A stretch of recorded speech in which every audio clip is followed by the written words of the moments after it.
And good evening, or good afternoon, or good morning, wherever you may be around the world.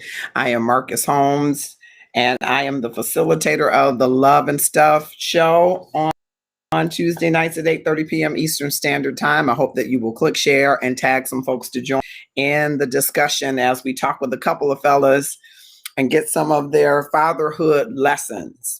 And so I hope that you will click share because I think that even if you're not a dad and you're a mom and single mom, there might be some lessons in this for you as well.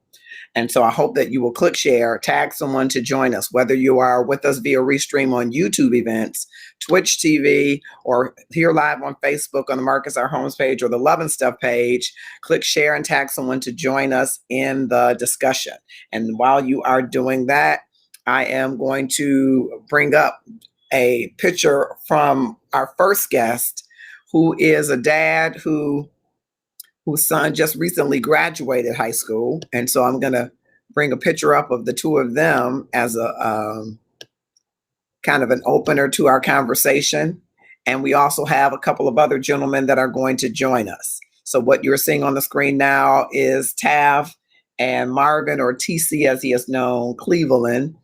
And TC just graduated high school. And so we're going to be talking with his dad, Tav Cleveland, in just a moment. And I want you to click share and tag someone to join us in this discussion. All right. I'm going to bring up Tav Cleveland. Show you one more picture I caught of TC saying, everybody, if you can remember that feeling, click share. Or like that jumping up and down, like finally from the grips of algebra and calculus and all of those things in between. So welcome, Tav Cleveland. Hey, what's up, brother? Hey, brother, how are you? I'm good. How are you? I'm good. And I wanted to shout you out because I think you've done an outstanding job with TC, who is going on to play sports at Heidelberg University, I think it is, in Ohio. So That's you must be correct. so happy. Tell me just a little bit about when you saw him cross that stage, what was going through your mind? Wow. First, thanks. Good to see you always. Thanks for having me. Um, when I was sitting in the stand, I was just reminiscing on everything that had happened, all of the ups and downs, Mhm, um, the late hours, the traveling, going back and forth, mhm, um, just everything. It was like everything for the 18 years it just hit me in a matter of minutes when I saw him cross the stage, and I was just so happy for him mhm, because I could not imagine um, raising a young black man in the times that we have now mhm, with so much that they have to deal with, especially with the pandemic and online learning. mhm, But then you just take all of the other things that our sons and daughters have to live with, mhm, and then deal with co-parenting too, and living in two different homes, and just having all of those dynamics just hitting you all at the same time. So for me, it was just a quick way to reflect and just thank God that we made it to this point and that he graduated. mhm. And what has that journey been like? If you can share a little bit of what has that journey been like, because for our viewers that will view this or who may view this later, you relocated to Chicago, and TC and his mom were still in Michigan at a point. And so, what Correct. was that journey like for you going backwards and forward? Part of which I watched, and that's one of the reasons I admire you so much. You never gave up in going back and forward to make sure that you were an active part of TC's life. So, tell us a little bit about that. I think for me, more of a personal journey that I just did not want to repeat some of the mistakes that my dad did with me. Hmm. My father, I did not meet him until the week I was graduating from high school, Wow. and he had asked me and my mom, could he attend my graduation, and my mother looked at me and basically said, it's your call, it's not my call. And Hmm. so that was the first real adult decision that I made outside of choosing the college that I wanted to attend. Mhm. And when I look back over that and not having a father for those 18 years, Mhm. but grateful that I had a stepfather that stepped in and became my dad and is Mhm. still my dad to this day. Mhm. I did not want my son to look back and look at me and wonder what's going on, why didn't you stay? Mhm. And for those of you who have been through divorce and have been through the friend of the court, it is not an easy, pleasant experience Mhm. for particularly black men. It could be a degrading experience, Mhm. but at the same time, it was a rewarding experience because when you put your trust in God, you have to when you're in the court system, when you're dealing with a divorce, and when you start to live and realize that it's not even about anything but just making sure that your child, your son, has everything that they need to be successful in life. And so, if it meant driving back and forth once a month, 3 times a month, if it meant going to parent teacher conferences, even though I'm out of state, whatever Mhm. I had to do to make sure that he knew that I had his best interest in heart, and then my wife was the same way. Mhm. Whatever I needed, she was gracious enough to allow me to be um, father and dad, but she was also patient enough to line up right with me and help me with whatever I needed with him. And she was just as important in his life as any stepmother would be. Yeah, I wanted to ask you. You mentioned that it was, I think the word you used was degrading. Can you tell us a little bit about that friend of the court experience? There are people that don't know about it, but there are people that do. So when you say it was degrading, what can you share some with us? Well, I remember the first time I had to go to court, I had to take my shoes off, I had to take my belt off, I had to strip of anything that was metal. Hmm. I was searched.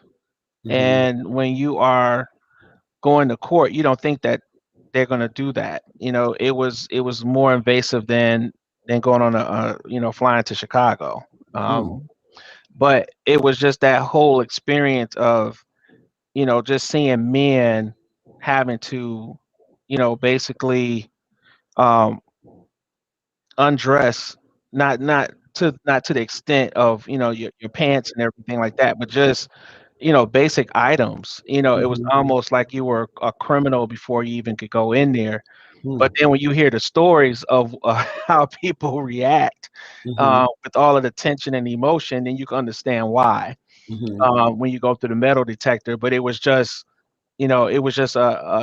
a jolting experience, and Hmm. that was the degrading part. And I think there are men out there that have um, an idea of the friend of the court system not being friendly towards black men, and so you take into all of that, and then you're still trying to at the end of the day spend more time with your son or your daughter. That's basically what you're trying to do. Is not trying to get less money, pay less money. Whatever you have to do, the resources that you need, Hmm. you will do that because that is your child. And Yeah. so for me, it was more just spending the quality time. Hmm. And what I've learned, brother Marcus, was a lot of times we get caught up on quality and quantity.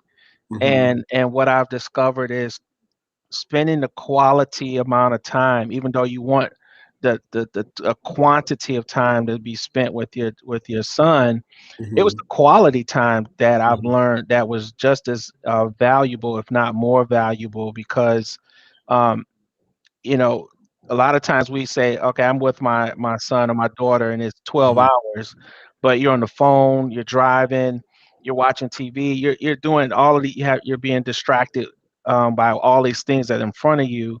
Versus Hmm. if you have 4 hours, you're going to try to squeeze everything that you can into those 4 hours, and leave that time for you just to bond.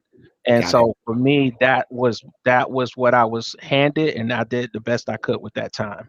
Got it. I'm going to bring on another great brother to join us, Taft Cleveland. He's a human resources pro.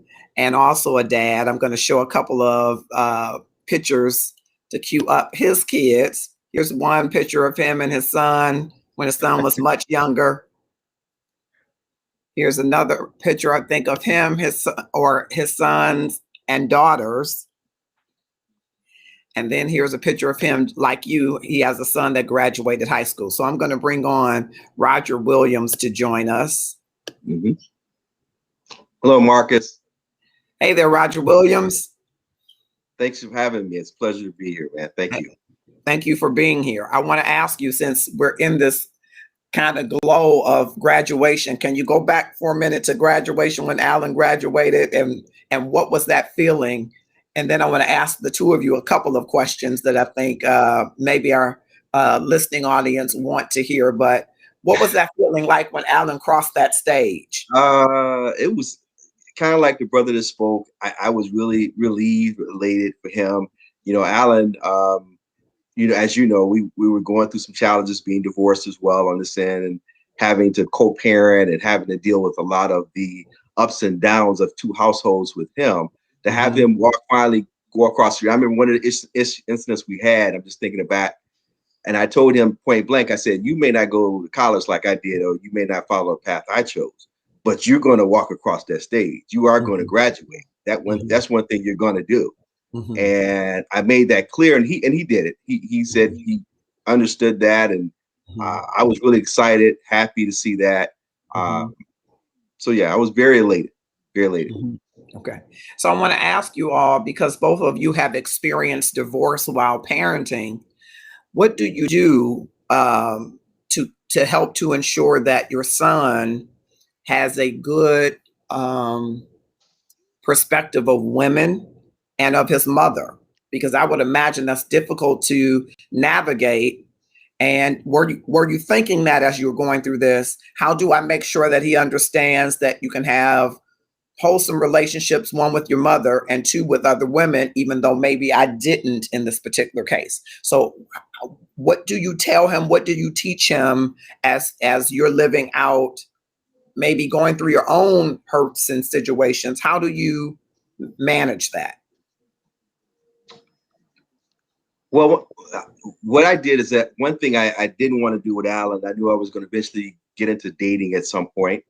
So I was very respectful of the dating relationships I had. I was aware and cognizant of what he was feeling and thinking.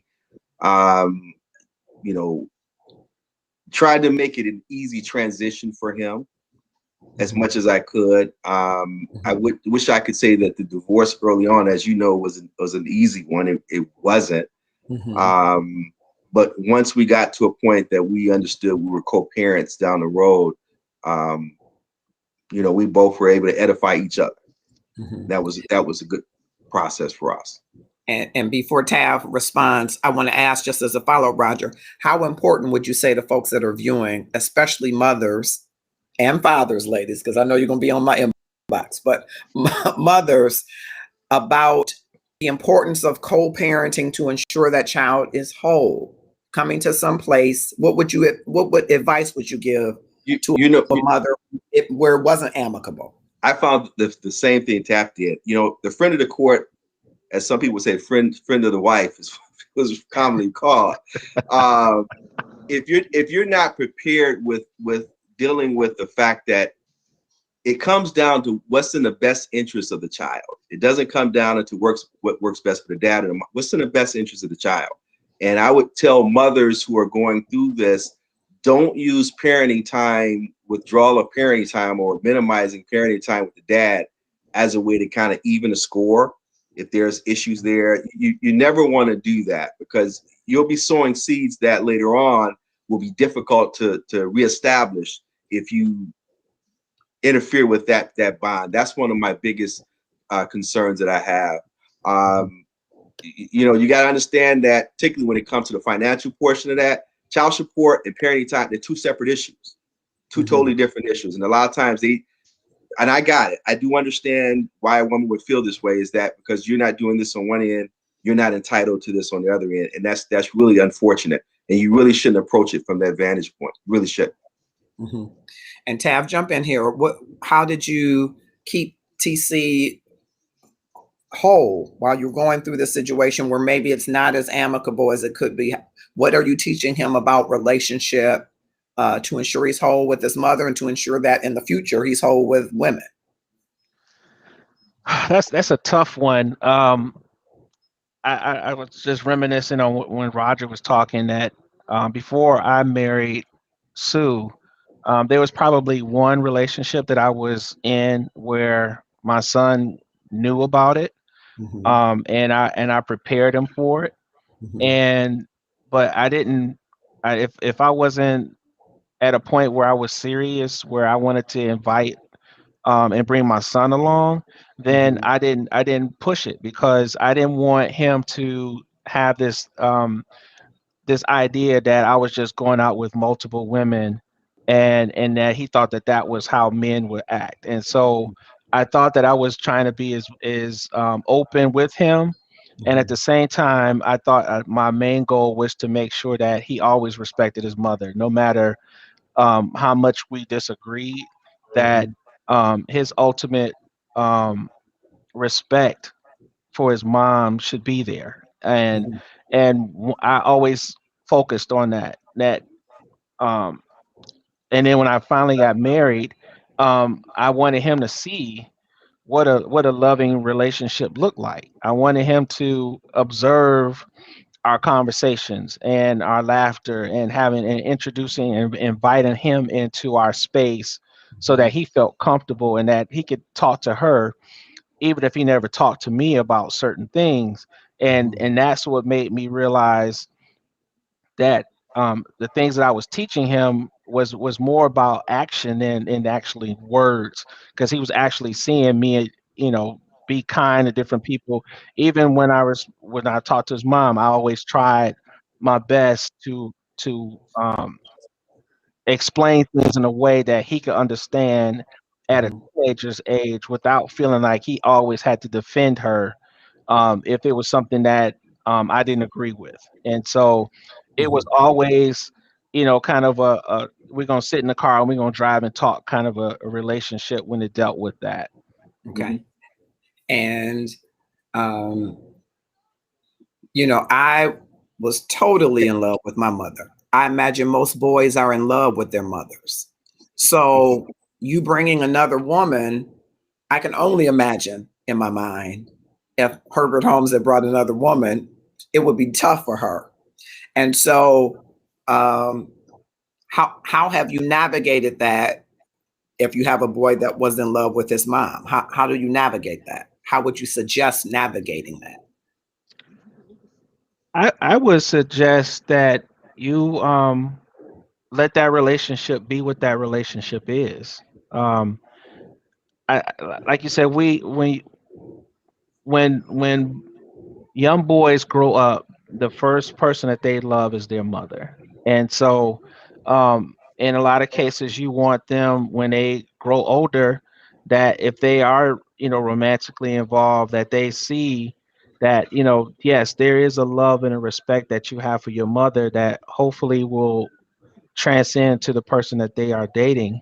And Hmm. so, when I have those conversations with him, I always put that in the forefront that um, everybody's going to have a disagreement at some point, that people are going to not want to um, do certain things a certain way, and like Roger said, when you have two different households, you're going to have two sets of living, and that brings a lot of confusion in itself. So you have to always kind of center yourself and kind of look at it, what's best for you, because Hmm. at the end of the day, it's not even about me, and it's not even about his mom, Yeah. but everything is about him. And Yeah. so it's you know giving him scriptures, is praying over him, is bringing him around other like men such as like yourself and my brother, and having those conversations, and then being around him so he actually sees men.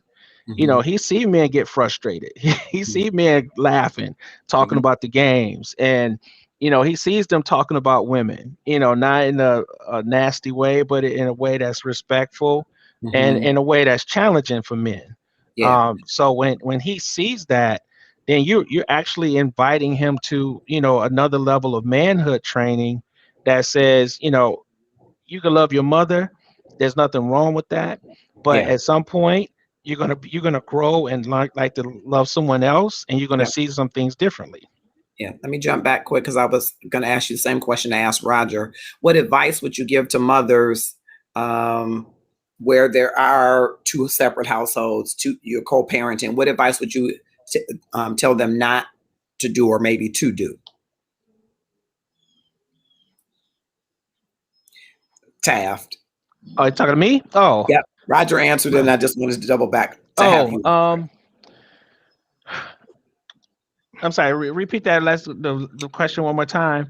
Sure. So, what is the advice you would give to mothers that are listening about what they should or should not do to encourage or discourage, right, their sons from having? What should they do to co-parent effectively, or what shouldn't I they do that would not be effective? I think one thing that you should not parent in fear, anger, or emotion. Because a lot of times what happens is if someone is hurt from something that happened in the past, you Mm-hmm. don't want that to be a reflection on your child, Mm-hmm. particularly a boy, Mm-hmm. because he feels all of the tension that's going Mm-hmm. on. And so I think parenting, a lot of times we get so excited about being parents that we forget about the parenting part. And so the parenting means you have to give or take. Mm-hmm. You have to have, those honest conversations that doesn't paint fathers as a bad light, Mm-hmm. because the son is going to take that, and when he grows up, he's going to remember all of those conversations that you had. So you Mm-hmm. can't talk around your kids. Mm-hmm. I try to go through adults when I talk and not go through the child, Mm-hmm. because when you go through the child, it gives another form of confusion. And Mm-hmm. so for mothers, I would say do your best to talk to the fathers and work with them, and both of you work together, because at the end of the day, the child feels every emotion, and you don't and he takes that into every relationship that he's going to be in. Mm-hmm. So I think the communication has to be key, but if that communication is not there, it just makes it even more difficult for particularly a black boy to navigate through teenage years into adulthood, and they're missing that element of communication if they're only seeing it from one side. Okay. We're talking to Taft Cleveland and Roger Williams about from fatherhood, or lessons of fatherhood. Click share whether you're watching on YouTube events, on Facebook, on Twitch TV, to engage and invite others to join us in the conversation. I want to slightly pivot and talk to you both, because you now have a man child, I call them. They're not quite grown. I tell Autumn, though she's a girl, I say you're growing, right? But they're grown for the intents and purposes of some of the law, maybe. When you think about emotional literacy, or when you think about mastering emotions, what lessons did you teach your son, or do you wish that you had taught your son? Because we have a tendency as men to hold in what we are experiencing. And I'm wondering, is there ever a conversation that you had with your son about that, mastering his emotions? Is that something a conversation that you think that maybe you will still have? What are your thoughts? I'm trying to think how to answer that, Marcus. The conversation I had with Alan, he's the youngest of three, so he was used to getting his way, and high strung, emotional. If he didn't, sometimes he would act out a little title. So he had that demeanor. Still has it. One of the things I try to always talk about to him is controlling that emotional exuberance, or a displeasure with things. Mm-hmm. I told him in many cases, you got to learn how to talk to people when you're upset. Mm-hmm. You got to learn how to talk clearly to people when you're upset. Mm-hmm. And this is way before the summer protests we had last year, but the dangers were still there. And I was thinking in terms of the conversations my mother had with me and my brothers, the talk, if you will, that we normally have with our kids. And I was trying to tell him, you know, the area that well, he still stays in is he's one of the few African Americans in the community. And I wanted him to understand you have to think things through a lot of times, Alan. You can't just, when authority, particularly law enforcement, comes your way, you know, you can't take a demeanor posture that, you know, you can say what you want, just go off. And I said, you got to learn how to control that. I said, because everybody's going to not interpret that as my son who's having a moment. You know, and I was always cognizant of that. And I had a couple incidences that really kind of bothered me, that showed me I had to work harder with him. And if you don't mind me explaining one, I had a case, he was about 13. And I went to pick him up from his mother's house one time. And he got in the car and he was very upset. He had a pocket full of those air pellets. His mother had found this airsoft gun that he had. And I didn't know he had it. So when he got in the car, he was very upset. And he said, she took my airsoft gun. I don't know why she did it. And I said, well, I kind of got an idea. What are you using the gun for? He said, well, me and my friends play with it. We run through the neighborhood playing cops and robbers or whatever. I immediately almost passed out. I said, you're running through the neighborhood with the gun through, you know, these homeowners' homes, Alan? And he's like, yeah, what's wrong? All of us is doing it. And I had to, you know, stop the car, talk to him. I said, look, I know you don't see anything wrong with this, son. I said, but, you know, there's a reality that how you'll be treated when you're with this pistol is a lot different than how your friends are going to be treated of you. And I said, you know, police ride up on them or a homeowner confronts you, they're going to tell your friends to come to the car. But if they see you, they're going to get out their car with their guns drawn. And I said, I want you to be prepared for those type of incidents, to think like that. I know you're not, because to you, there's no relevance. You don't have any relevant experience to deal with that. I can tell you many experiences I had on Northeast side of Detroit dealing with that issue. And he was totally, and still to this day, he really has a sense of disconnect to those kind of issues and concerns, as opposed to when I was his age. You know, so yeah, I spent a lot of time working on him to control his emotional affect. I want him to be a little bit more like me. You know, I'm not exact like me, but I was a little bit more subdued. You know, emotional outbursts. It wasn't me. If I was approached by police or anyone in authority or another adult, I was a little bit more respectful. Watched how I spoke to them. Watched how, you know, that's just how I was. He's sometimes not like that. So I'm working. Work in progress. And Tav, what about UNTC? I see our third guest. Wonderful. It's interesting, Roger, because we had that same talk every time, and I think from my perspective, there's a sense of urgency and a burden because I don't have that a lot of time, so I'm constantly trying to squeeze all of that in to try to just jolt him and say this is serious. And especially my son, he wants to go into law enforcement. And so there are two instances where I had to talk to him about anger. That when he gets frustrated and anger, his voice is at a level. I had to tell him, you need to lower your voice down. I'm not your friend. I'm not your homie. I'm your dad.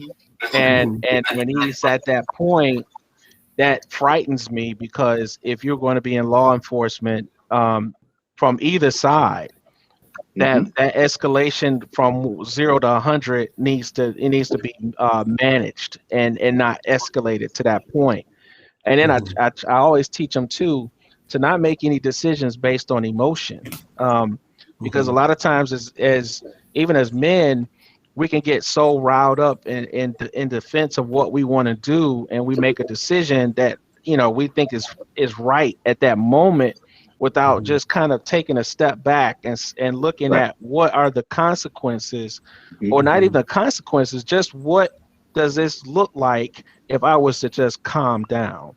So those are the things that I'm still working with him on.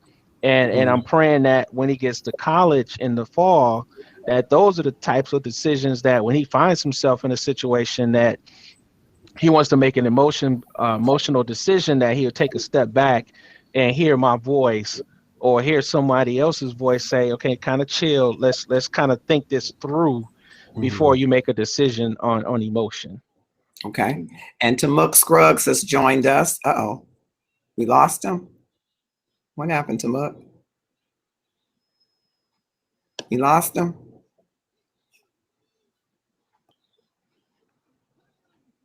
I'm not exactly sure. Okay. Here he is back.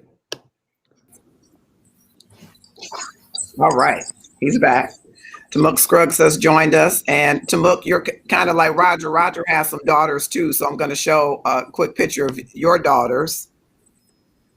There TaMuk is with his daughters and grandfather, right? Grandfather. I think I got a picture of you and some grandsons and granddaughters. Is that correct? That is also correct.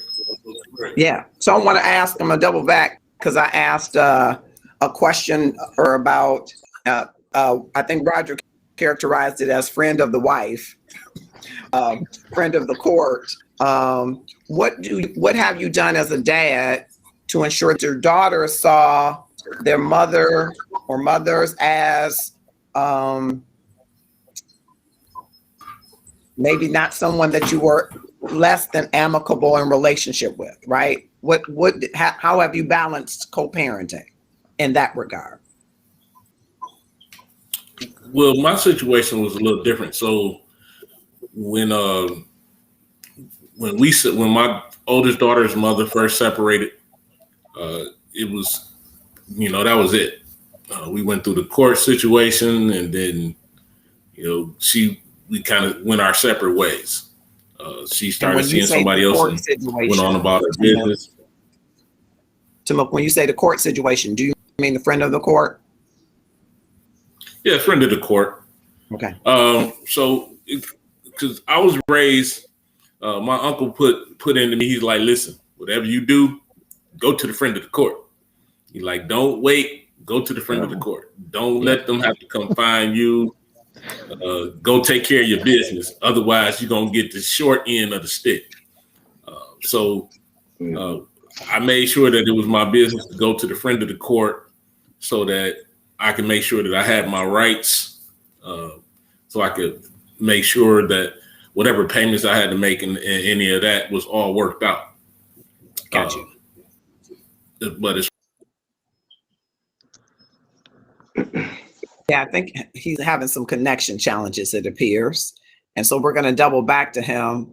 I want to ask, while we're getting to look back in with us, I want to ask you, gentlemen, what is the toughest lesson you have had to share with your son? What's the toughest lesson that you had to teach him that maybe it took him a time or two to learn, or that you didn't want to have to teach him that lesson because you hit so hard? What was the toughest lesson? I'm gonna bring TaMuk back in to join us, but what was the toughest lesson?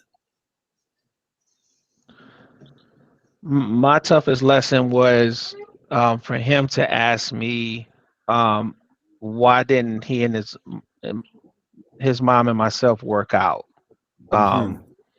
and because we had gotten divorced around the time that he was months when he was born, and so he never had that relationship where he saw his two parents in the house at the same time. And so that was a hard conversation because he was sincere in asking why and wanting to know, and I had to be honest with him without putting any level of influence on him that would make him look at his mom in a bad way. I was going to just ask you that. How did you do that to tell the truth? Because the truth is already from your perception. So how do you do that to make sure it's a balanced approach? Man, I prayed on that one. That was a challenge. But what I ended up doing was creating a safe space with him to tell him this is from my perspective, that when two people make a decision, for right or wrong, it's a decision that's being made, and a lot of times it has nothing to do with the person as a whole. It's just that decision that they made. And so I was I was trying to separate his mom and the love that he had from his mom from a decision that was made that was nothing to do with him, but it was some other um, variables in that decision that led us to where we are now. And I owned up for the things that I um, did, that I look back and say, man, I could have been a little bit more patient, a little bit more understanding.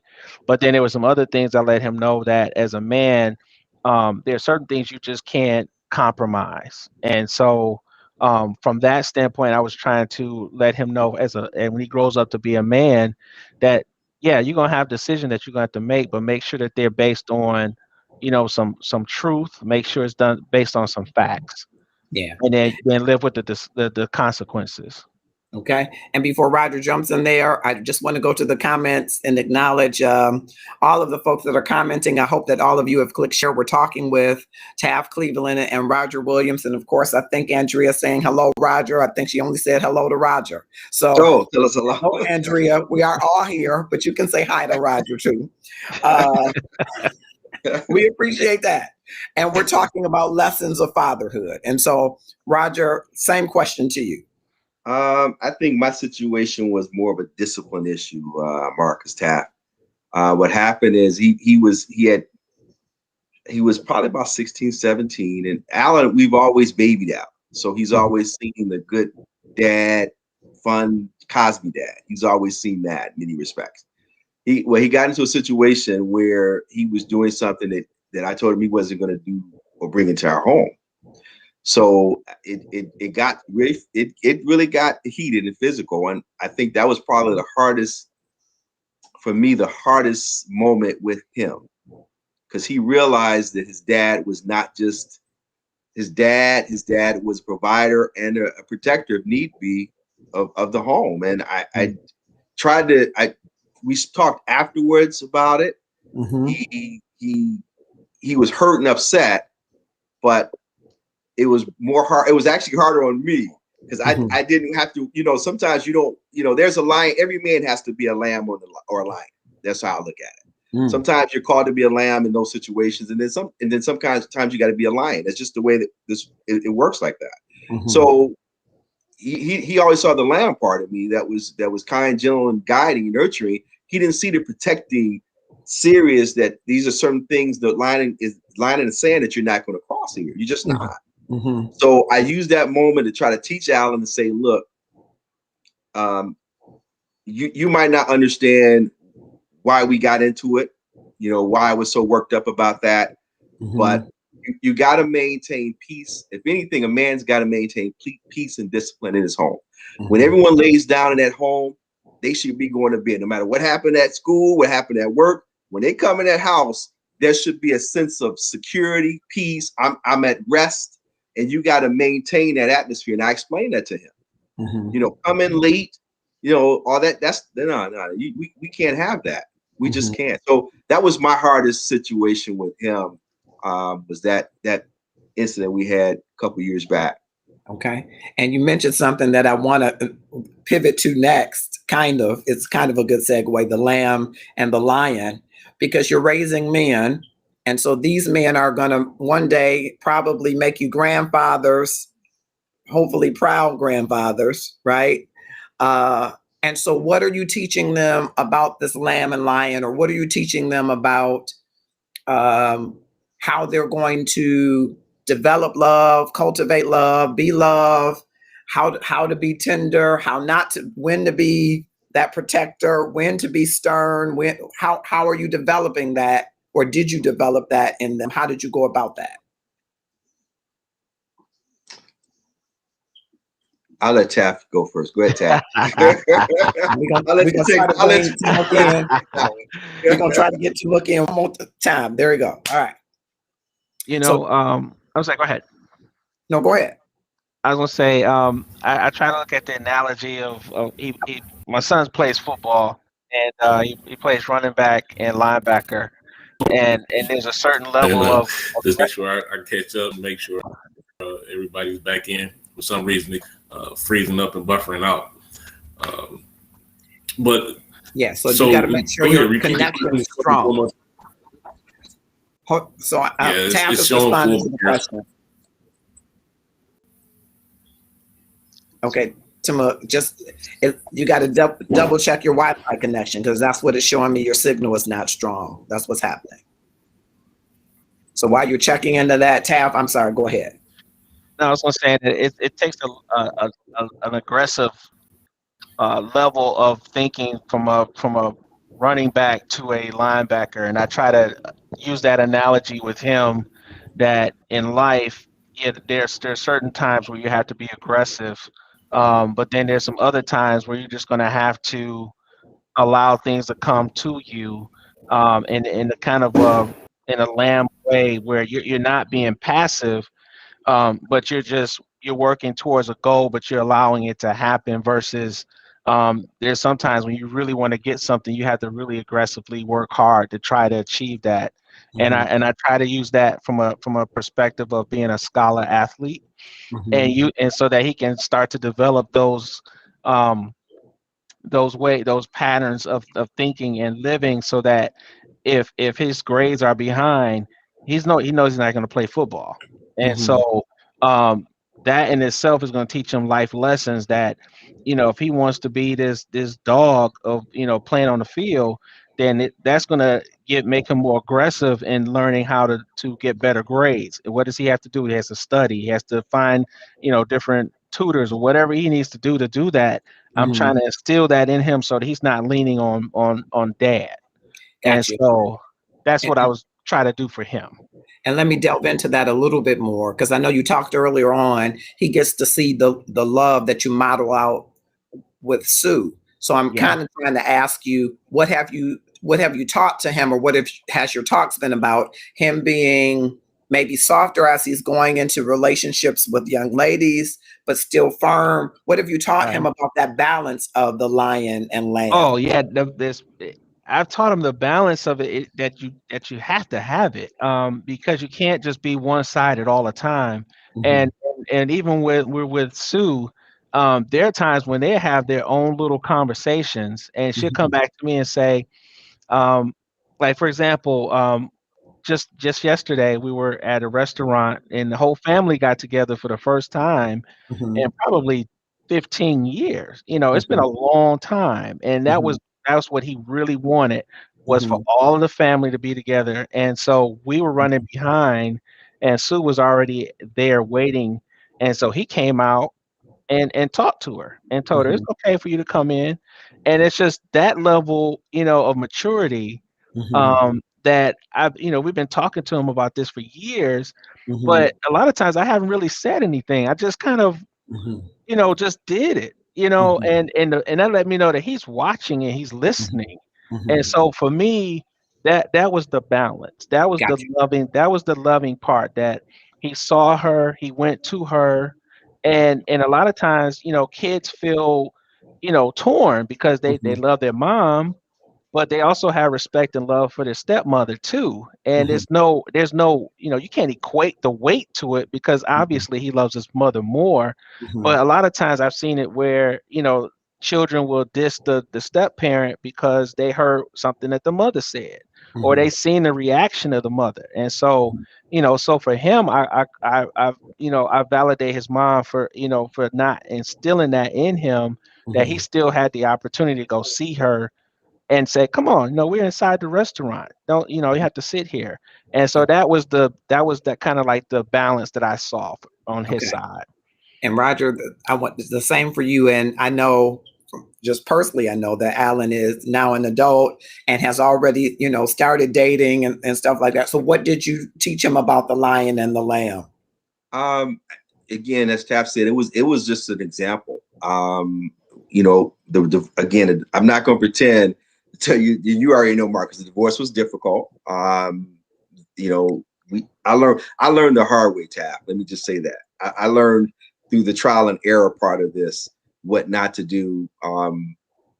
But I did get to that point. What I did with Alan is I wanted to maintain a very healthy, productive relationship with him throughout his life, not just as a child, but moving forward in his adult life. I just tried to model that to him I was always concerned that he wouldn't make the right decisions, as every parent is when you're not there. And I told Alan many times that, you're not me and I'm not you. I got that. But I can't save you. I can save you from a lot of things. I would always tell him, but I can't save you from yourself. You got to learn how to make the right decisions when I'm not there. You got to learn how to deal with these emotions you have concerning me and your mom. And when me and his mother, a couple years back, we put everything together, and we moved on from where we had a discussion, talked about things, and moved on from there. And that even helped him get even better in tune with me and with her. Mm-hmm. So I just tried to model it, to model showing him that you can't be all this emotional anger. But for African-American males, anger is it can be poisonous. It really can be. Mm-hmm. I told him, you got to learn how to talk things out. You got to learn how to sort through your emotions. And, he puffs up at me, Tap. My son does that sometimes when he talks. And I just think it's just a matter of it's a reaction to how you're trying to get the emotion out. Mm-hmm. I just told him, unfortunately, you can do that with me, but you can't do that with everyone. And I don't want you in that thinking that I can get into that mode. You got to be a thinking man. You have to be thinking and set those emotions aside. I try to teach him that a lot. Set those emotions aside. Alan, don't take stuff personal. Don't take it personal. So. Yep. Mm-hmm. Okay. I wanted to touch on about that too. I totally agree, because the older our sons get, there's a level of testosterone that they bring when they having those conversations. Mm-hmm. And a lot of times, they'll say anything to their dad. They may not say it to their mother. They may not say it to their football coach or their teachers, but for some reason it gives them, they think that they could talk to their dad in a certain way. Mm-hmm. And I have to let him know, no, you're not going to talk to me like that. And then it's almost, there's a fear, because I feel like if they don't have a fear for their dad, like I have a fear for my dad. I'm not going to disrespect him. I'm going to respect him to the utmost. Mm-hmm. And I don't know where that comes from, but my whole thing is, I always go back to that conversation, Roger, that if you talk to any other man on the street like this, you're not going to be here. Yep. And that's what I keep just stressing. Like, you can't talk to an officer like this. Mm-hmm. You can't talk to anybody on the street like this. Correct. And in some cases, you catch me on a bad day, you can't talk to me like that. Yeah. And I would rather risk the things that I'm doing in my life. If it's going to save him, I will risk that. Mm-hmm. Instead of having him think that he can say something and I just let it slide. I can't let it slide. Right. Yeah. And see, that's a maturity thing too. A lot of times, again, our young men don't understand that. You got to let that go, because society is not receptive to African-American men doing certain things that other populations, cultures get away with. And I try to explain that to Alan, they don't see you. You chocolate like me. So when they see you, ain't no mistaking what's, what I'm saying? And I said, you got to understand, you like to wear your hair a certain style, and I don't care because it's kind of nappy to me, but that's the style they have. Mm-hmm. So you come across fully Afrocentric, totally Afrocentric. And to some people, that's a threat in and of itself. Yeah. Learn how to your tone, learn the demeanor. You got to learn how to deal with certain situations when you see them before they happen. Before they even happen, you got to see it coming and say, okay, I know how this is going to go. Let me, I don't want to say put your black voice on and white voice, but you got to learn how to live that bilingual lifestyle, so to speak. You got to learn that. I'm teaching it to him, because right now he just sees one side. Yeah, we're talking to Tav Cleveland and Roger Williams about lessons from fatherhood. Thank you, Jonathan Golden, joined us. He said this is good talk. I hope that you and Autumn and Michelle Rasco and Lena Brown will click share and tag some folks to join us in the discussion. I'm pivoting slightly, and I know Tav is going to be mobile in a moment, and I think TaMuk is going to be rejoining us, so we're shuffling the cards here. But I wanted to pivot. What did you learn about dating and sex that you hope that your son doesn't learn or experience? I'm bringing TaMuk back. I love this timing. Oh yeah, let him get this one. What have you learned about dating or sex that you don't want your daughters to know about, that you hope that they don't experience? TaMuk.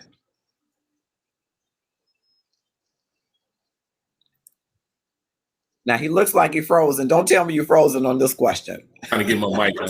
Don't tell me you're No, frozen no. on this question. I don't know. Let me know if you can hear me now, Megan. Like I said, I can hear you. And you're moving. I want to make sure And my you're mic moving. on. So, Okay. I can hear you. okay. Oh yeah. Just to be careful out here and to run about that. And stay. That's one of the things. Make sure that I hope my daughter, have picked up. For the most part, they've done that. And career, I want to make sure that they do the same thing. Like, listen, I work, and that can kill you, and hopefully you don't be reckless out here as our younger days. But to also try to have fun and focus on yourself versus focusing or worrying about relationships with the opposite sex until you're ready.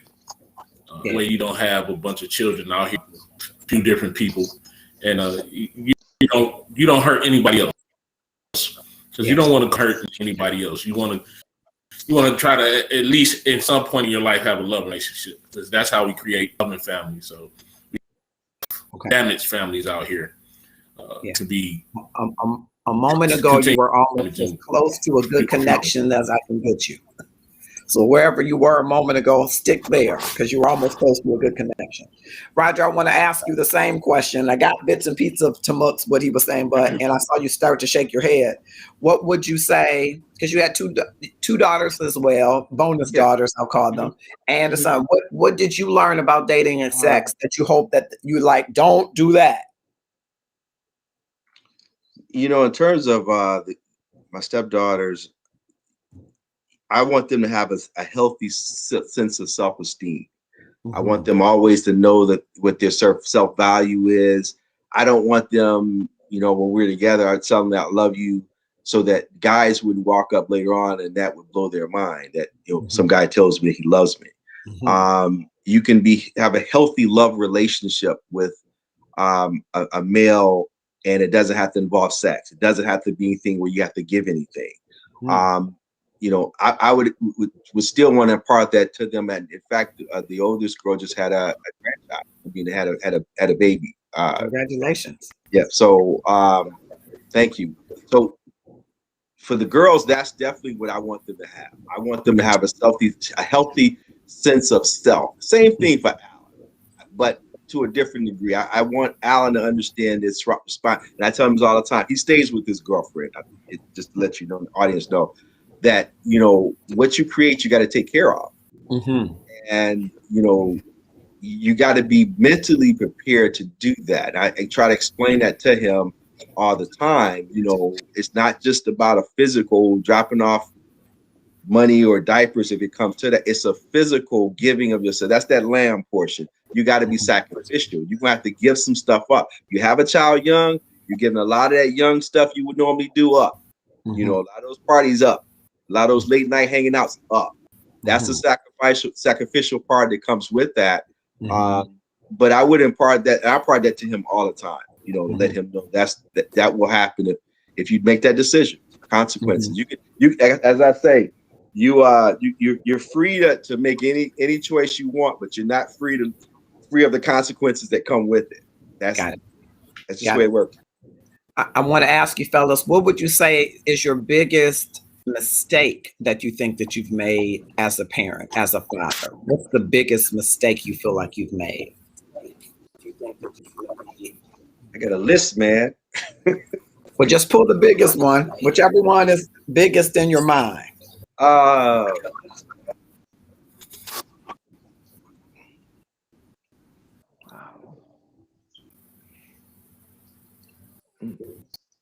Whichever one you think you can say on love and stuff. My mistake is just not waiting until I was properly prepared to be a father. Probably was my biggest mistake. You know, having just rushing into it, just being all high in love and being attracted to my daughter's mother's, but not being properly prepared to manage a household or to raise a family properly and positively and productively. And that if nobody else gets anything on this broadcast or this podcast, you know, do that. Be prepared first. You know, if you're not ready now, be honest with yourself and say, hey, look, I'm not ready. I'm not ready financially. I'm not ready mentally. I'm not ready physically. I'm just not ready. So wait. Okay. You know, be prepared. Okay. And they say you can never be too prepared to be a dad or to be a parent, but there's some things that you can do to at least get a good foundation set up to properly head a household. You know, try to get as much of your education in something that you're passionate about. Try to be your best and highest self. You want to be in physical, you know, fairly decent physical condition so that you can run around and take care of your children and your mate. And you want to have the money to be able to provide the necessary things, the necessary basics for your, not only just for your children, but for your family as a whole. So just try to be as prepared as possible as you possibly can. That was my mistake, not being even close to be prepared. Okay. All right. Roger or Tav, what would you say? Biggest mistake? I'm gonna. Can you hear me, Marcus? Yep. Excuse me. Before I drop off and go mobile, I think my biggest regret or mistake was fighting so hard to be in his life that there were times where I missed having those conversations with him about life, about relationships, how to deal with anger. I was it was almost like you had, like I said before, you have a certain window that you have to try to squeeze, 6 months into 6 weeks.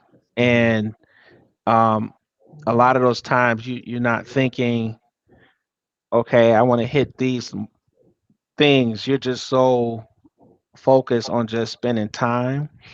And I think the time was yeah, I may be hard on myself with it, but in the back of my mind, I regret all of that. I regret that there was just so much, um,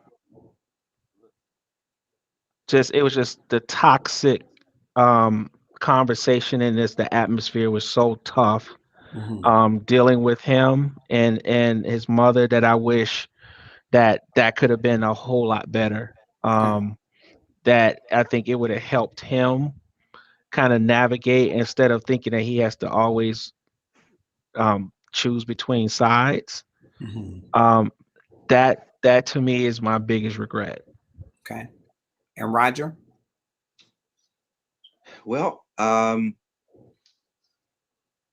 I married, just to let the other guys know, I married into it was a blended family. I had married a woman that was married before, had 2 girls. And I think when I look back on the divorce and take a toll of everything, I think as the brother said, I wasn't prepared for the different waves of emotional challenges that came being a stepfather, being a head of a blended family. My wife had some concerns, childhood things that she was dealing with, and I wasn't schooled in how to meet them on the level that they were at. as a father and as a husband. Mhm. I think I was too busy trying to read up and make sure I didn't make any mistakes. And marriage and love and life is about making mistakes as long as you attempt and try. Mhm. And I think that was probably my biggest regret, is that I didn't be multifaceted in how I addressed a lot of the challenges from my daughter's fathers to, you know, dealing with my wife's challenges, my ex-wife's challenges she had as from childhood and things of that nature. And then my own issues, having mother passing and all that, right, you know, right after we married. So a lot of loss. So I wasn't as flexible as I should have been and prepared to really love without thinking everything had to fit in a box. That was my problem. I didn't let God say, you know, this is the way it is, deal with it. Okay. We're talking to TaMuk, Scruggs, and Roger Williams. Taff has done a little bit of mobile abracadabra, but we're going to still keep navigating. Looking at the comments, Kamal Williams has joined us at Code Switching, and Christina says this is helpful as a mother. Thank you, fellas. So I want to ask you, fellas, this question. What's the one thing maybe that you vowed not to be for your sons or daughters that your father was? And what's the one thing maybe that your father wasn't that you want to be for your sons or daughters?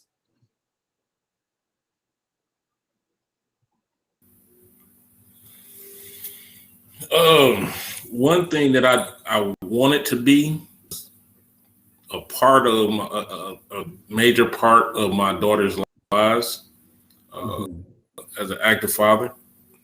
I want, even though we weren't near and their moms weren't together, I still wanted to father in their lives, and I tried to do that as best as I possibly could. And the one thing that I didn't want to be was not active in that, you know, not being in trying to be a positive influence in their lives. You know, I understood and got to a point where I understood that I had to make some changes in my own life so that I could be there for them. They needed me to be. As a father and as a man, a guy and a man. I've gotten to the point now, but at that point, all of that is well. So, you know, I just wanted to be a better man for overall, so that I'm a better father for them. Okay. And Roger, what would you say is one thing that you wanted to be for them that your dad maybe wasn't, and one of the things that you didn't want to be from them that maybe your dad was? I never really had a heart-to-heart relationship with my dad. I never knew a lot of things about him, how he grew up, that kind of thing, what his childhood was like, and what his dreams was, what he aspired to be. I wanted to make sure that Alan and the girls understood me, the silly part of me, the open part of me, where I came from. I told them stories about my youth. I told them stories about my family. I told them about how I thought, how I felt, why I made the decisions to do the things I did when I was younger. I wanted to be more personable with them than I was with my father. So that if they ever had to think of me, they think about the personal relationships that I shared with them, things that I experienced that they will someday possibly experience. And for both of you, is there any good thing about your dad that you hope that you have passed down to your children?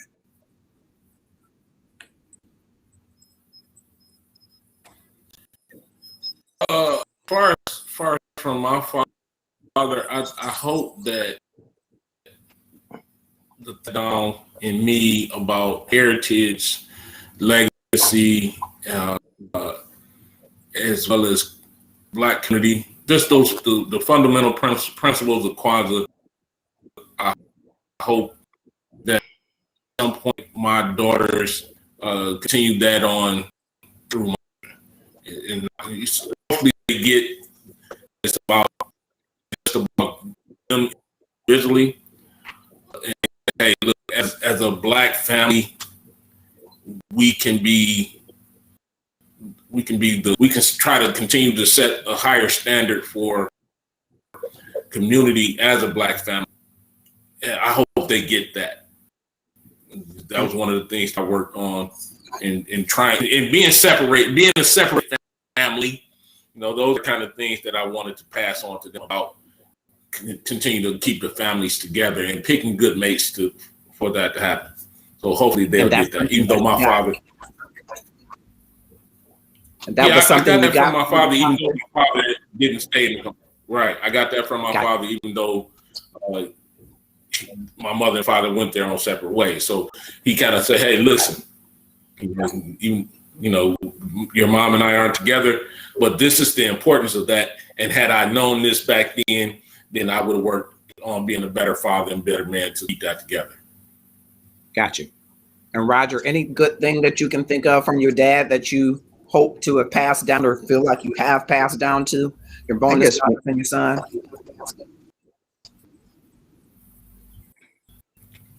I think maybe his attitude towards his family, you know, where we came from, our historical roots, to be able to get that down and talk about that. Yeah. Okay. We are talking with TaMuk Scruggs and Roger Williams on lessons from a fatherhood. Thank you for joining. I hope you will click share, whether you're watching us on Twitch TV, YouTube events, or Facebook Live on the Marcus R. Holmes page, or from the Love and Stuff community where we're broadcasting. And Andrea says, thank you for speaking truth of how men think and being transparent and saying you were not ready. Lena Brown has joined us. Thank you so much. I hope that you will click share and tag someone to join in the discussion. You know, gentlemen, there is a lot of anger around in the world right now. There's a lot of stress around in the world right now, a lot of racism around in the world right now. What are you saying, or have you said or taught to your sons and daughters about anger and racism and the hate that is present in the world?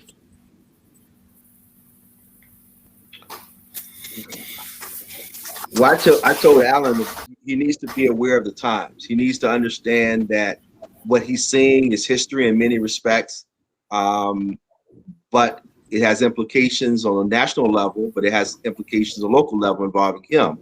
And, you know, he needs to, again, I've always said this to him, he needs to be aware of his circumstances. He needs to see circumstances unfold before they actually happen. Particularly, I'm talking about encounters with law enforcement, encounters with others who may perceive him, you know, based on his external characteristics and attributes. I told him, you know, because and it's difficult for him. His girlfriend is Caucasian, so I'm sensitive to that, but I'm also trying to be very covering of him as well. Let you know if he ever has any concerns, questions, let me know. We can talk those things out. Some things he doesn't have to wrestle with by himself. I'm here to at least help him through some of those dilemmas.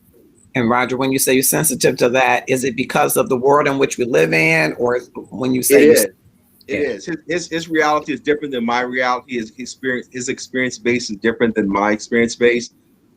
He again, I grew up northeast side of Detroit. He grew up in the suburbs. A little different reality that comes with that.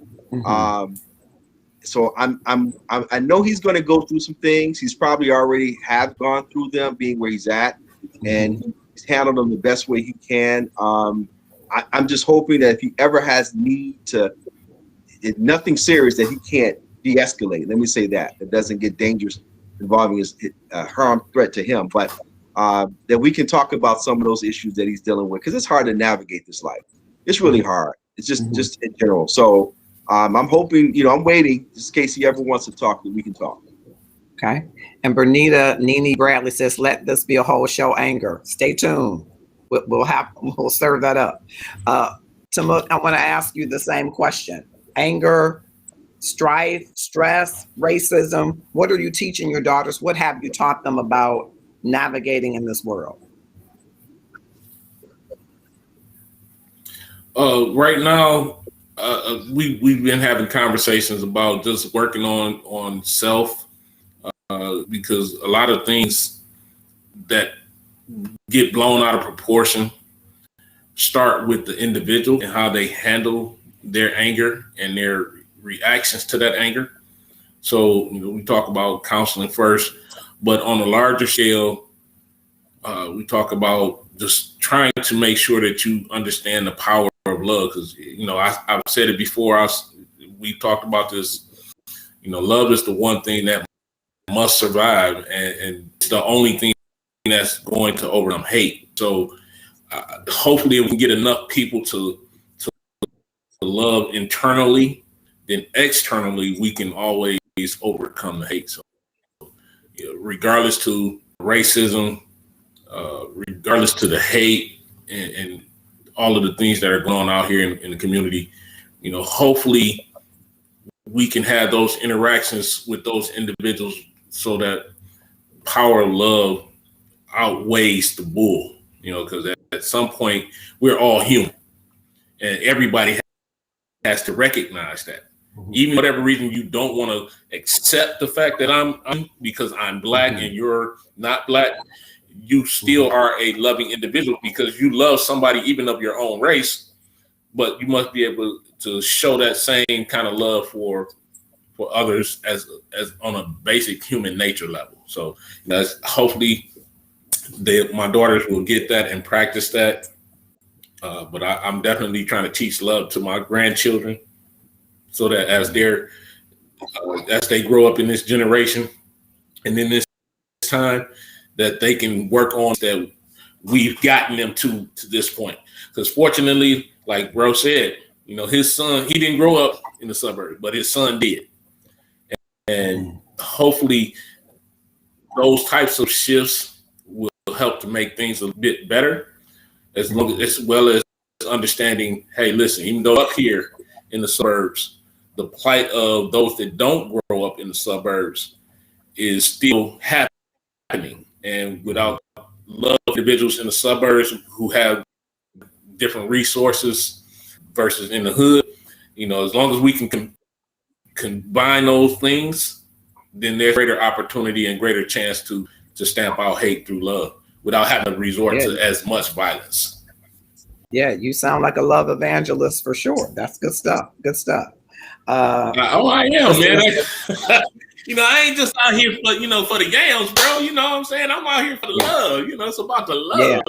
Yeah, that's what it is. I mean, hopefully gals come with that, but same difference. Yams is another show. Thank you, TaMuk. Christina says, I teach them to stand up for themselves and be a positive influence for their friends, siblings, and cousins. That's great. Bernita says, any interactions with racists have nothing to do with anger. Interesting. Racists already have a mindset about him, rather angry or not. They already have hidden agendas. Thank you for that. Appreciate that.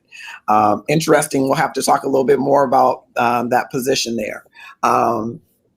We're talking with TaMuk Scruggs and Roger Williams on lessons of fatherhood. I want to ask you, pivot slightly and ask you, what are your biggest dreams for your children? What are your biggest dreams for them?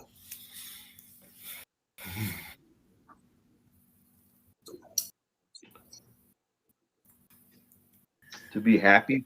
I want them to have a content life. I'm gonna let bro go first. He been brother. Let me go, brother Scruggs. So I'm just gonna say real quick, just that you I want them to have peace. I mean, I want to leave this earth knowing that they have peace and that they have in their heart, as Brother Scruggs said, love, and they're not eating it from the inside out with resentment, discouragement, depression, all of that stuff. I want them to have a love for themselves, a love for people around them.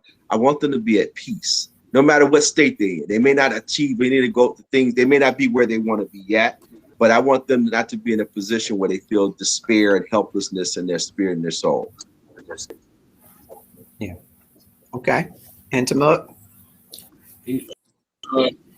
I echo that, man. I really want them, like he said, when I leave this plane, I want them to have the strength of the love to be and live above the hatred. and to know that strength of that love can propel them over and through almost every obstacle they can face. So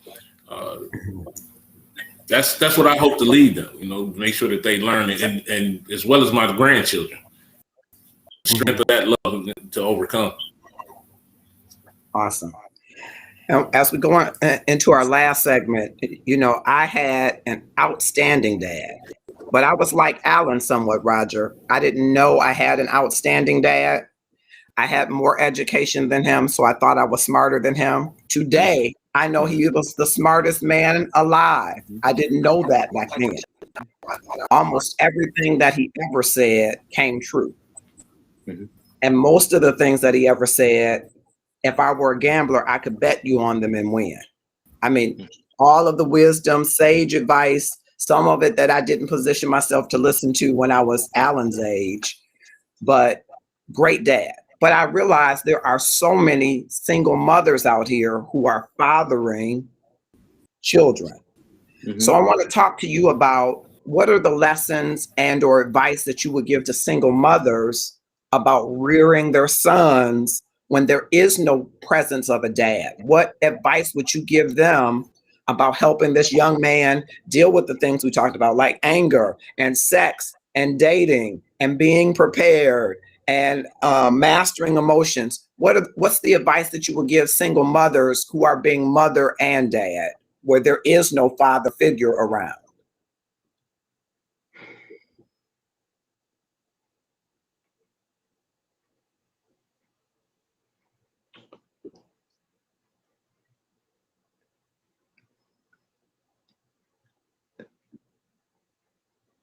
Brother Scruggs, you want to go start, or you want me to jump in? It looks like Brother Scruggs. I stumped him with that question. He's frozen. I'll say this. I was reared by a single mother for the better part of my childhood, and one of the things that helped me is I had support family members like uncles that stood in and came in, and my mother did all she could do. Kept us in the church. She tried to get us to, and always reading the Bible and trying to instill values to us and respect. But it was our uncles that a lot of times with that, in conjunction with that, to help teach us the other rough edges of rearing, of being a young man. Most single women are going to have to try to find, whether through the church, some brother or brothers that can help assist with mentoring her sons. They're gonna need that. I mean, there's nothing wrong. First and foremost, understand, being a single mother, there's nothing wrong with that. You're dealt with a hand. You're gonna move forward with it. You got to move forward with it. You got to raise your sons and your daughters. But if you can, you have to reach out and try to get some male support from the local church or extended family members to help you get those rough edges. There's some rough edges. Like I remember my mom. I said, we were here by my mom. She whooped us to the point I got of age. She hit us. We were eye level, and when she hit us, not in the mat. I mean, we kind of just looked at her like we're looking eye to eye at you. I mean, it's you got a little shoe. It did, but when my uncle came into the picture, that whole just changed, just totally changed, and he gladly took that role. He stepped up. And he was like, no, you're not going to do this. You're not going to talk to her. You're going to do that, And he did that. So, but I don't want single mothers to feel they're somehow responsible at a disadvantage. They're not. You continue to love and care for your kids the best you can. But if you can, reach out, try to see if in your local church, if there are men organizations that can help mentor your sons.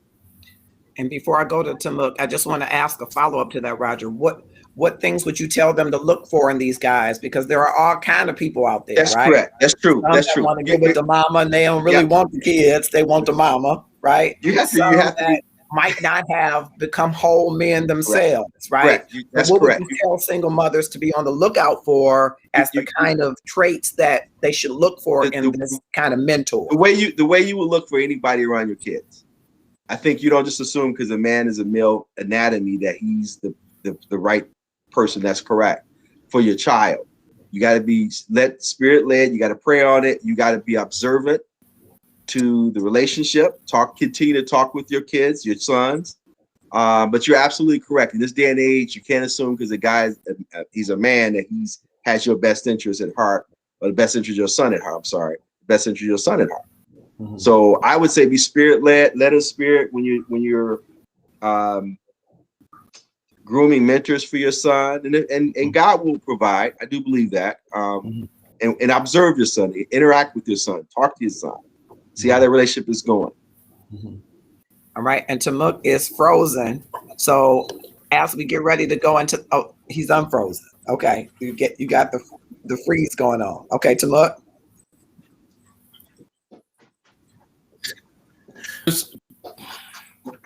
Not just for my daughters, but for any individuals that I've had guard over. You know, I'm hoping that for their mothers and for my daughters that they look for men who were different than I was at a younger age, and a lot like who I am now at almost 50. Just looking beyond them saying, hey, you know, you beautiful, you sexy. No, you know, I want them to find somebody who is capable of elevating them and motivating them to be their best selves. A lot of guys that come out, and, you know, guys do it, young ladies do it, and they so caught up in it right now that they don't look at the long-term situations that they could be in. So, you know, artists look for men who are more like what I am now versus what I was when I was young. And that's, you know, hopefully anybody that's watching who has daughters and sons or sons now teach their children that, hey, look for somebody who is prepared to about family, in creating that and finding those and preparing themselves to be long-term family units who are thinking far ahead, further and far more ahead than just trying to get some intimacy before right now. But people, there'll be those individuals that are looking at careers, looking at goals, looking at creating business, and flat out telling you, I don't want no kids right now. You know, that's what they're looking at. Like, they're not looking for the instant gratification right now. They're looking for the long-term planning of understanding the weight of that situation. You know, understanding the weight of what it means to be a parent and what it means to be a family. And, you know, not that it's going to be difficult for them to understand that and find that, but that's what, hopefully that's what they look for. All right. And one more question that I want to ask before I announce our next weekend. We're going into Father's Day weekend, and we got some activities planned toward that end. But I want to know that one piece of advice. You talked about mentors. What's the one piece of advice that a mother could put to use right now, a single mother with her son right now, teenage son, adolescent son, young adult son, different stages, that she could put into play, that you would put into play as a man? What's that piece of advice? You know, I'm gonna go with what brother was saying. You know, just get them around positive men as quickly as possible, as often as possible, and regardless of what the cost is. Because right now, and give me one more besides that one. Let's say that one's a given. You're going to put them around men, but there's going to be time that you're rearing that boy without that man present, right? So what's the advice you're going to give her as the single mother that she can use when she's rearing that son without that village necessarily present? What's that piece of advice is what I'm asking. Okay, so that piece of advice for me would be just let your son be a kid. If he's a young man, if he's a kid, you know, just don't do the whole, well, he got to do this. She knows she has to just be kids for as possible and foster the creativity. Let them put them in situations even at home where they have to think as often as possible. Make them read, take them outside and look at stars in the clouds.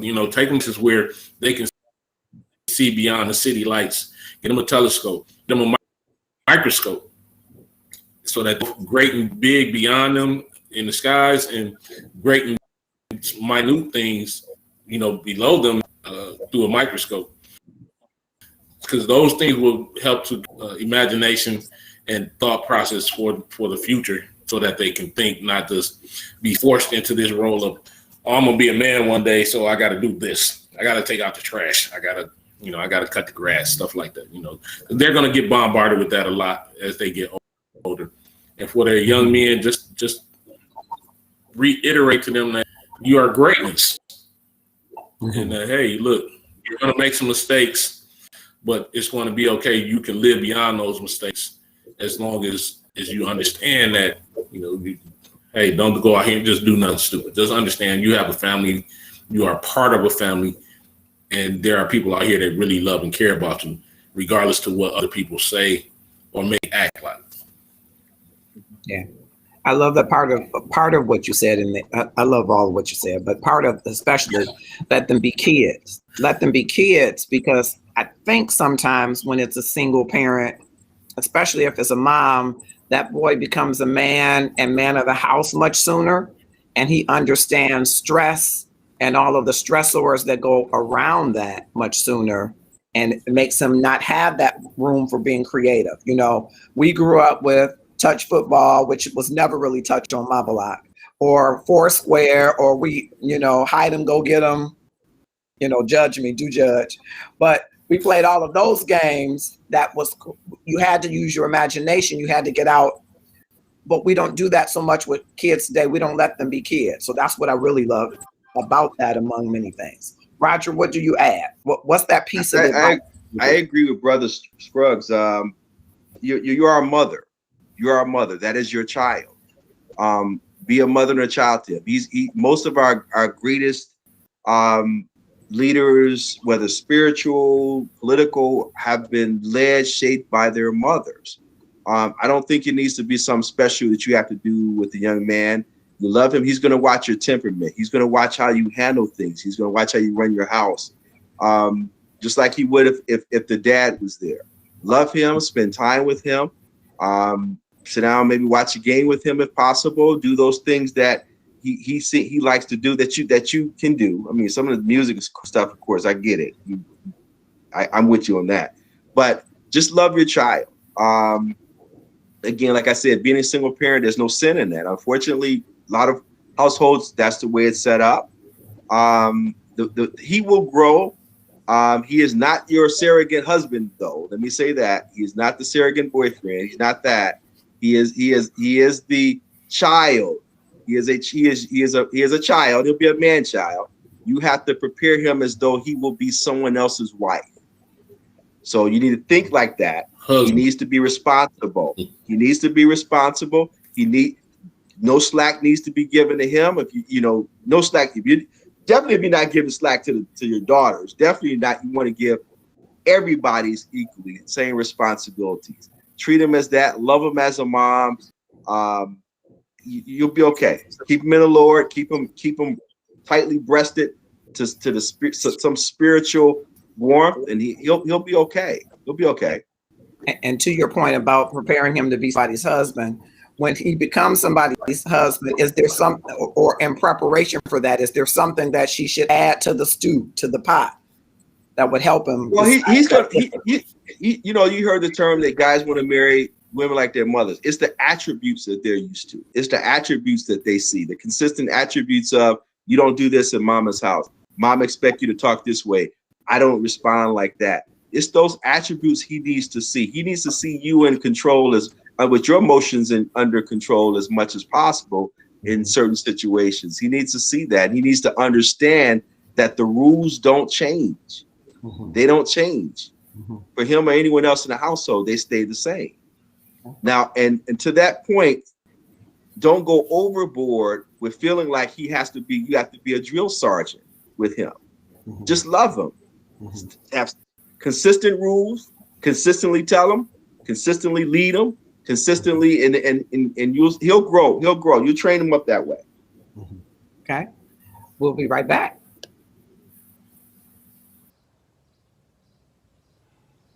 What? You mean Marcus Holmes and the Love and Stuff community is kicking off Father's Day weekend with a movie fun night live on Facebook, June 18th at 8 p.m. Eastern Standard Time? Oh, that's dope. Y'all better get them tickets, yo. Weebay told y'all. Don't act like I didn't.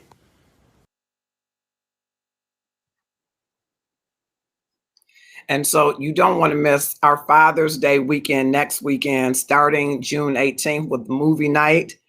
You want to definitely go to the Love and Stuff page and get your movie night access tickets. Of course, the next day is Juneteenth, and we're going to definitely have a very special day plan of activities relative to Juneteenth.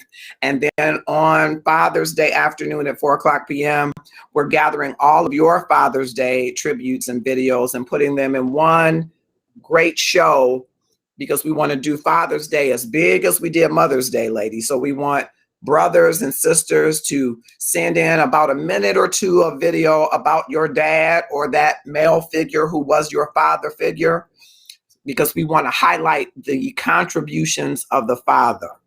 The father is so important to our communal existence.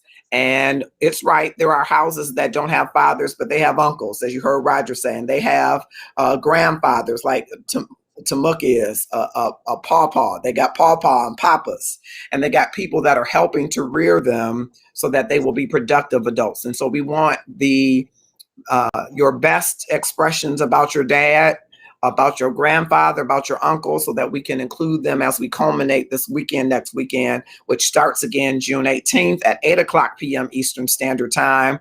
Our own Richard Dickey Mason, actor and filmmaker, has written another film, and it is up for Film Festival nod, where you're going to get to watch that film here live on Love and Stuff next Friday. And so make it a movie night. Invite your dad, invite your brothers, invite everybody to enjoy this movie next Friday. And then we'll have more information coming about the Juneteenth celebration on the 19th, and then Father's Day on the 20th. TaMuk Scruggs is an author like me, or I'm like him. He was an author first. His book is entitled, "Oh, You've Effed Up, Now What? Crossroad Moments, A Pathway to Success." And I just want to read a small excerpt from this as we get ready to close and talk to you both a little bit about it. It's from the chapter that says, excuse me, brother, but you got some spare change? It's the chapter about giving. And here's what he writes in just two short snippets of that. When you give of yourself to someone that truly needs help, and you do it without expectation of anything in return, you positively affect the universe. Giving to others causes physical change to your body, literally giving you life. Giving to others creates an humbleness within us that helps us appreciate what we have and what we have gone through and survived. It makes you appreciate having both legs when you are playing basketball with a guy that is scoring more points than you, even though he has a prosthetic leg. It makes you appreciate the colors of flowers when you see the vivid paintings of a rainbow by a woman that has been blind since being a child. It makes you appreciate sitting down to a dinner table when you see others serving the homeless. So thank you for this book, and I want to encourage people, you can get that from TaMuk. Of course, I'm going to plug the Gratefulness Journey every day in a moment. But fellas, talk to me a little bit about how important it is for every father and every man to give. Time, talent, treasure, right? Giving your time, giving your talent, giving your treasure. How important is that to our community if we are going to survive? How important is father in that? You already said it. It is a life, to be a lifeblood. I mean, if more men gave of themselves, and not necessarily the material part of it, I got the money, but it's the other stuff. You know, I think about my father, and my father died young. He died at a very young age. And what I missed the most about my dad was not baseball games he didn't take me to, you know, the movies, like stuff like that with my dad. I missed not having him there to navigate some of the most difficult things that I experienced in my life as a man. You know, divorce, death, loss, you know, job loss at one point, and to deal with all that and not have a man's perspective, not have my dad's perspective, just to say, this is where I'm at, Pop. This is how I'm feeling. You know where I'm. Have you felt this? And to be able to have someone dig into their heart, their treasure experience, and say, look, you will survive. Life is just, this is just one page in this book of life. God has more for you. You got to see beyond this. You got, and to have that kind of, you know, that comes in when you need it. I think we all should be givers, all of us, but none more so than fathers should be givers. And again, that comes from emotionally giving, mentally giving, spiritually giving, all of the above. Mm-hmm. Mm-hmm. Okay. It's of the utmost importance, man. At this particular history, it is we no longer have the luxury to just exist. It is now the responsibility of us to make sure that no matter what community we are in, that we go back and give of our time, our gifts, and our treasures to the communities that lack in the resources of father all the time. Man, every news report you see about somebody else dying comes from not having positive male men in the community, not only just being there, but being impactful while there. You know, because you can be a dude and you can be a father and be there, but if you're not doing anything to impact the household positively, then you're just there. And so the cycle continues. So at this particular stage, we have to do more than just be there. We have to be there. We have to be impactful, and we have to be influential in showing love, strength, as well as skills. As long as if we're doing those things, then our community will grow and become what it was. It'll become as great as it was before, and we can get back to that. And we can create great generations from here on out. But that's what we have to understand, that it is not just a luxury to say, well, I'm doing for myself, and you know, I made it myself. We have to go back. We have to really look at it and understand that, look, okay, I did make it. You know, I've achieved some success, but now I need to go and make sure that there are others who can have the opportunity to achieve success. You know, everybody ain't gonna get out here and get it. You know, I've been having this conversation for the last few days. They don't want it in the hood, but they do want it. But they don't know it. They don't know what they want if they don't know what's out here, and if they're not exposed to it, to where they can see the success of that. So we have to be more impactful in exposing them to success and avenues of success beyond rapping and playing basketball and drugs. TaMuk, Scruggs, Roger Williams, thank you both. Hang back in the green room. Thank you so much. I appreciate you both coming on, and Tab Cleveland. Hang tight for a second. And so that's our show. And I would just add to that, if Herbert Holmes were asked that same question and he were alive today, he passed away in 2009. I think he would say one of the things that he used to say is, if you see a man down, sure, you could step on him and it'll make you taller, but it won't make you better. Your job is to pull that man up until he's standing as tall as you. And your job is to do that for every man until everybody's standing tall.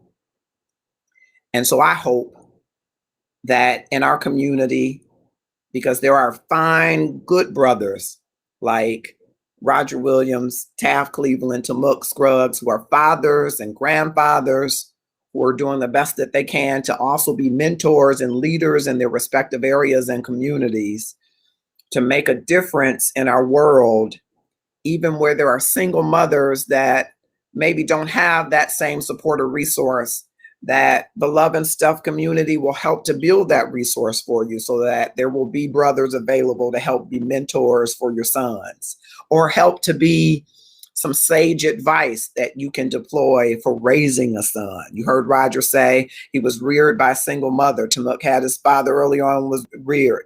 And so mothers play an integral role, but we know that fathers do as well. And where we can have more fatherhood presence in the community, we hope to do it.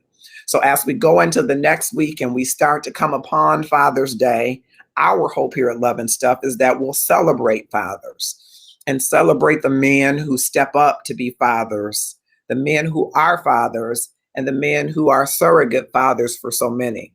And that we will really tell the true story that there are some phenomenal dads in our world, and we just have to do a better job of celebrating them and then replicating them in our community. I don't know about you, but I've been graced with a great father who at that time I didn't know was the smart man that he was. I'm grateful for that upbringing and rearing.